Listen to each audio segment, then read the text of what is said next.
আল্লাহ তুমি আমাকে ক্ষমা করে দাও।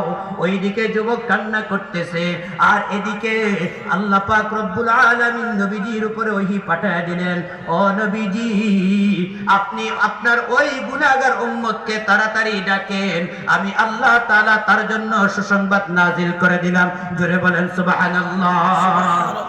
বাজাত বাজাত बुत पुरस्ती बाज आ तो बाज आ बुत पुरस्ती बाज आ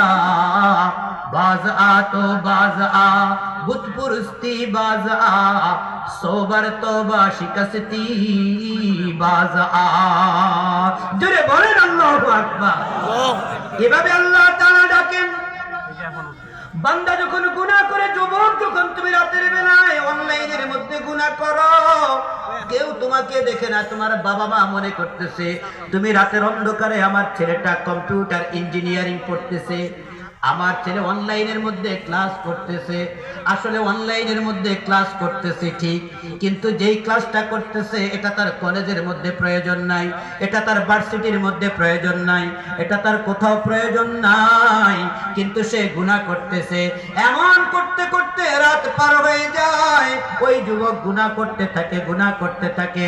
আমার আল্লাহ তখন ডাকতে থাকে, বাজ আ তো বাজ আ বুত পুরস্তি বাজ আ। ও বান্দা তুই ফিরে আসো, ফিরে আসো, আমি তোমাকে ডাকতেছি। তো 100 বার তওবা শিকস্তি বাজ আ। 100 বার তওবা করার পর যদি তোমার তওবা ভেঙে যায়, তুমি আবারও আমার দরবারের মধ্যে ফিরে আসো, আমি আল্লাহ তাআলা তোমার গুনাহগুলোকে আল্লাহ তাআলা ক্ষমা করে দিব। জোরে বলেন সুবহানাল্লাহ। এজন্য ওই রাত্রিতে আল্লাহ প্রথম আকাশের মধ্যে এসে আল্লাহ রিজিকের অভাব কার আছে তাকে ডাকেন, সন্তান প্রয়োজন কার তাকে আল্লাহ ডাকেন, গুনার পাহাড় কার আছে তাকে আল্লাহ তাআলা ডাকেন। এই যুবককে আল্লাহ যেমন গুনাহ থেকে ক্ষমা করে দিলেন, মাফ করে দিলেন। ও যুবক, এমন গুনাহগার তো আমরা নাই। আমরা তো মৃত মানুষের সাথে জিনা করি নাই, আমরা তো মৃত লাশের সাথে জিনা করি নাই, আমরা অনলাইনে কিছু জিনা ব্যভিচার করেছি। আজকে থেকে নিয়ত করি আমি আর কোনোদিন গুনাহ করব না, আমি আল্লাহ তাআলার নিয়ামতকে নষ্ট করব না।